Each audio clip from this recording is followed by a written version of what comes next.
Merci.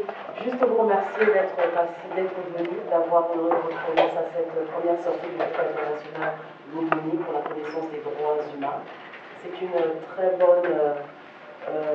un très bon moment que nous avons passé ensemble. Nous avons appris beaucoup de choses et ce sont des activités de ce genre qui vont se poursuivre tout au long de l'année, voire tout au long de notre vie. Ça fait partie de nos activités. Et je tiens ici à remercier les intervenants qui nous ont vraiment édifiés par des exposés très riches, qui nous permettent aussi de connaître, de voir tous les contours en fait de la connaissance. On a commencé par le docteur Fouad, qui nous a fait une bonne présentation de ce qu'est vraiment la connaissance, en faisant ressortir le terme démocratie, comment est-ce qu'on a vu vraiment les différents contours de la démocratie. Beaucoup de personnes aujourd'hui, presque dans tous les États, on parle de démocratie, on aimerait bien la démocratie, c'est pour certains la voie de sortie pour résoudre toutes les situations, mais on s'est bien rendu compte qu'il faut prendre la démocratie avec beaucoup de délicatesse parce que ce n'est pas une situation close. Elle a toujours tendance à avoir... Voilà, elle est très fragile.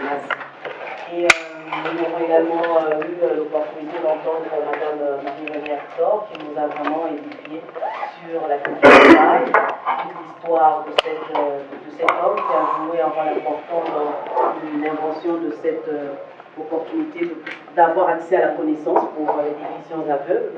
Donc c'est toute une culture, c'est toute une connaissance effectivement à avoir et à prendre en compte.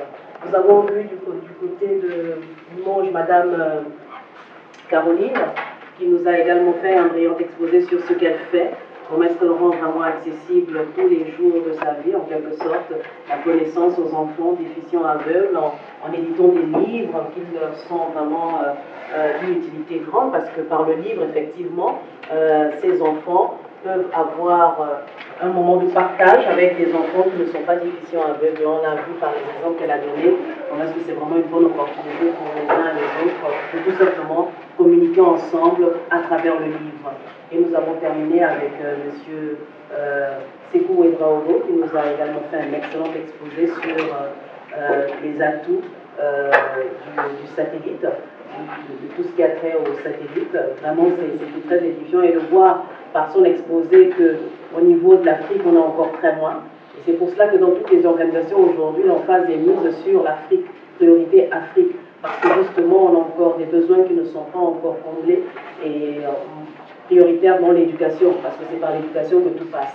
Et on a vu par les chiffres qu'il nous a présentés qu'il y a beaucoup de choses encore à faire, et chacun pour sa part peut jouer un rôle important dans l'apport que l'on pourrait apporter pour la promotion de l'éducation où que nous soyons.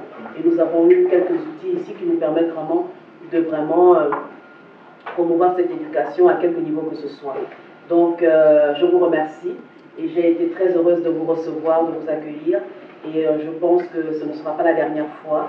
Comme on dit, tout début va toujours à petits pas, et nous pensons que petit à petit, l'oiseau faisant son nid, nous allons avoir des endroits ou des rencontres où on sera encore plus nombreux et qu'on aura encore plus de connaissances à rendre disponibles aux uns aux autres.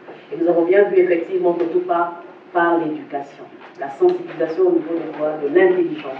Parce que quand l'intelligence, le cerveau, tout ce qui a trait à l'être intérieur n'est pas aiguisé, on se retrouve avec des situations qui sont assez délicates et des fois désastreuses. D'où la nécessité vraiment de promouvoir cette éducation qui amène l'individu à avoir un jugement critique et mettre également l'emphase sur l'importance de la morale. Parce qu'on a bien vu ce que M. Fouad nous a donné comme point important, qui était celui de vraiment promouvoir la critique du jugement. Amener les gens à avoir une critique de tout ce qui se passe, dans le sens tout simplement d'aller de l'avant, de construire, de bâtir et d'aller vers ce qu'il y a de mieux. Je vous remercie.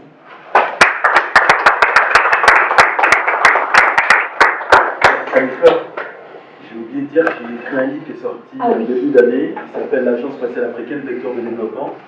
Si ça intéresse des gens, il y a l'Armatan sur Internet, vous pouvez le détailler un peu plus ce que j'ai dit. Merci d'évoquer cela, monsieur Seydou, parce que même moi j'ai rendu disponible en fait des livres, et j'ai sorti 2 livres aussi, des francophonie et démocratie, et Tiga la Tégué parle le Téké, tout simplement des invitations à communiquer en Téké pour le Tiga la Tégué. Mais pour francophonie et démocratie, c'est tout ce qui a trait à la francophonie et à la démocratie, comment est-ce que la francophonie et la démocratie et comment la francophonie promeut la démocratie à travers l'espace francophone et l'impact de ce que fait la francophonie sur la scène internationale. Je vous remercie. Merci.